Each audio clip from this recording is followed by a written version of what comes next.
Medicasten.dk.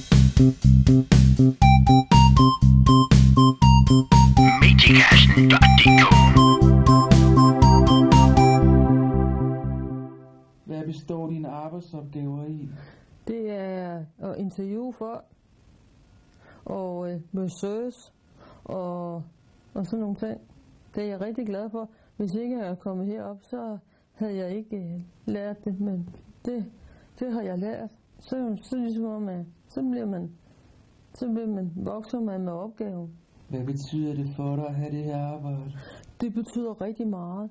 Det betyder, at jeg har det godt, og det er en meget vigtig ting, at man kommer og er glad for at komme på arbejde hver dag. Og det er jeg. Jeg kan godt lide at være heroppe. Det er helt sikkert. Hvordan er du ansat? Ja, jeg er ansat i løntilskud. Hvor længe har du været her? Jamen, jeg har været her siden 2008.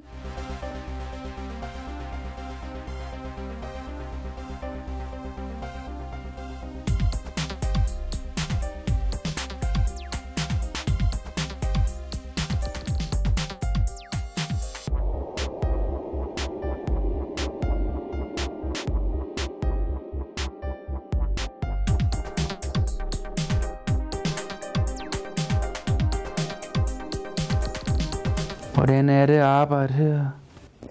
Det er sjovt og anderledes. Også fordi der er ikke 2 dage, der er ens. Hvad består dine arbejdsopgaver i? Det kan lige være fra at sidde og klippe, til at lave research, til at lave interview. Hvad betyder det for dig at arbejde her? Det betyder, at jeg kommer ud og rører om morgenen. At jeg kommer afsted ud af døren om morgenen. Og jeg har nogle gode og søde kollegaer. Hvordan er du ansat? Jeg er ansat med job med løntilskud. Har været det lidt over et år, tror jeg.